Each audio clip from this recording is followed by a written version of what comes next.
اهلا بكم في التايم لاين. في يوم 31 اكتوبر من كل سنة مئات الملايين حول العالم بيحتفلوا بمناسبة عيد الهلع اللي هي بالانجليزي الميلانين ده. الهالوين. يطلع ايه عيد الهلع او الهالوين ده يا اسطى؟ عيد الهلع او الهالوين او عيد كل القديسين كلها مسميات لاحتفال واحد اصوله بترجع لاكتر من 2000 سنة فاتوا. هنعرف سوا اصله ايه وامتى وازاي وليه بقى عيد مسيحي وازاي انتشر في امريكا لحد ما بقى حدث عالمي. كل ده واكتر هنعرفه بس بعد البرومو.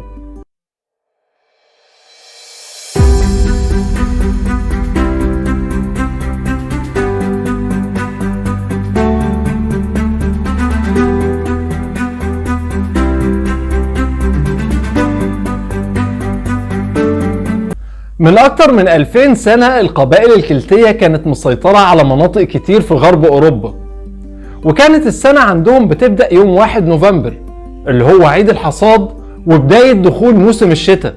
وحسب الديانة الكلتية في آخر ليلة في السنة في يوم 31 أكتوبر الحدود بين العالم السفلي أو عالم الموتى وبين عالم الأحياء بتتفتح.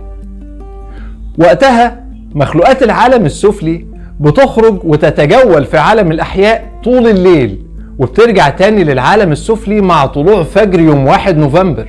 الكلتيين كانوا بيحتفلوا في الليلة دي بعيد سوين، والكهنة كانوا بيشعلوا حلقات من النيران وبيحرقوا فيها من الثمار والحبوب واللحوم قرابين لمخلوقات العالم السفلي عشان يتقربوا منها، والمخلوقات دي تساعد الكهنة وتمدهم بنبوءات العام الجديد.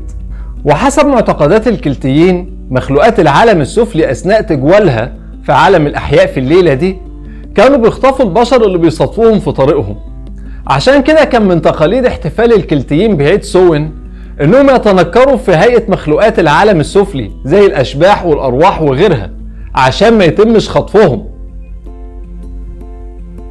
في سنة 43 ميلاديا الإمبراطورية الرومانية احتلت معظم المناطق الكلتية، وعلى مدار 4 قرون حكم فيها الرومان المناطق دي. عيد سوين اندمج مع عيدين من الأعياد الرومانية، عيد فيراليا أو يوم الموت عند الرومان واللي كانوا بيحتفلوا بيه في أواخر أكتوبر وبيحيوا فيه فكرة عبور الأرواح للعالم السفلي، وعيد بومونا اللي هي آلهة الأشجار والثمار أو عيد الحصاد عند الرومان وكانوا بيحتفلوا بيه في أول نوفمبر. ومع الوقت ال3 أعياد دول بقوا عيد واحد جوه عيد سوين عند الكلتيين. ومع تحول روما للديانة المسيحية في القرن الرابع الميلادي حاولت روما التخلص من احتفالات سوين الوثنية، والبداية كانت مع البابا بونيفاتشي لما خصص يوم 13 مايو للاحتفال بعيد الشهداء، ظنا منه ان تخصيص يوم للاحتفال بالشهداء هيلغي فكرة الاحتفال بعيد الموتى او سوين. لكن ده ما حصلش، واستمرت حلقات النيران والأزياء التنكرية المرعبة في الظهور في أواخر أكتوبر وبداية نوفمبر.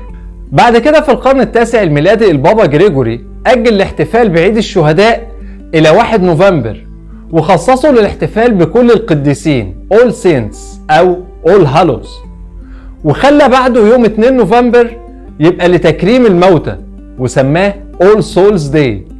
خلاص كده يا كلتيين، بدل عيد واحد للموتى عملنا لكم 2، ما عدناش عايزين نشوف بقى اي احتفالات وثنيه في 31 اكتوبر.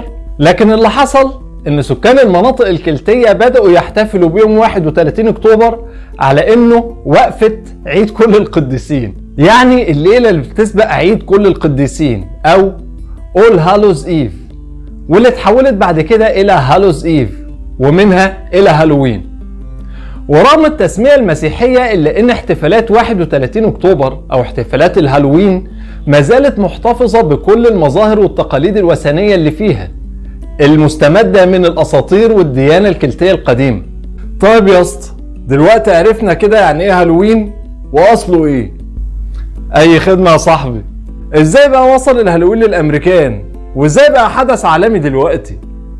شوف يا صاحبي، في سنة 1845 بدأت واحدة من أعنف المجاعات في التاريخ الحديث، وهي مجاعة البطاطس في أيرلندا. كان المزارعين في أيرلندا بيعيشوا طول فترة الشتاء تقريبا على أكل البطاطس بس، وفي سنة 1845 في نوع من الفطر أصاب البطاطس وقضى على معظم المحصول، والوضع ده وإصابة الفطر ده للبطاطس استمرت على مدار 7 سنين، حصلت فيهم مآسي إنسانية مهولة، لدرجة إنه في سنة 1997 تم تخليدها في مجموعة من التماثيل في مدينة دبلن في أيرلندا. أيرلندا اللي كانت تحت التاج البريطاني في الوقت ده، وكان عدد سكانها 8 مليون، مات منها 1,000,000 أيرلندي من الجوع حرفيا. وفي الوقت ده الحكومة البريطانية قعدت تتفرج عليهم وهم بيموتوا، ما عملتش أي حاجة ولا اتخذت أي إجراءات تقلل بيها من حجم المأساة. ليه يا اسطى؟ دول حتى أوروبيين زيهم.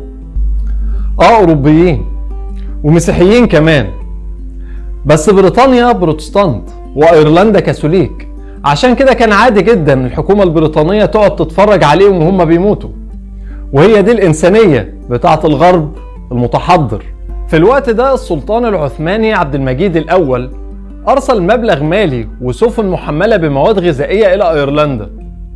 وقتها في ممثلين عن الشعب الأيرلندي أرسلوا خطاب شكر للسلطان، وهي دي بقى الإنسانية اللي احنا نعرفها. ما علينا من الحكاية دي. في الظروف دي الهجرة لأمريكا بالنسبة للأيرلنديين ما كانتش مجرد اختيار، لا دي كانت طوق نجاة. وتزايدت أفواج المهاجرين الأيرلنديين على أمريكا بشكل غير مسبوق. المهاجرين الأيرلنديين خدوا معاهم تقاليد واحتفالات الهالوين، وطبعا التقاليد والاحتفالات دي اتنقلت لجيرانهم الأمريكان اللي بدأوا مع الوقت يحتفلوا بالهالوين أكتر من الأيرلنديين نفسهم. ومع زيادة الهيمنة الأمريكية والغزو الأمريكي الثقافي للعالم، هوليوود حولت الهالوين لموسم أفلام الرعب، وتم الترويج له في معظم دول العالم تقريبا، لدرجة انه جه علينا وقت نشوف عرب ومسلمين بيحتفلوا بالهالوين. مفيش شك ان الهيمنة الإعلامية والغزو الثقافي لهم تأثيرهم، لكن مش لدرجة انك تبقى عربي مسلم او مسيحي وتحتفل بعيد وثني وانت مش فاهم. في النهاية لو عجبك الفيديو اشترك في القناة، اعمل اللايك، شير الفيديو لأصحابك، وما تنساش تشوف المصادر وتكتب لي رأيك في التعليقات. سلام.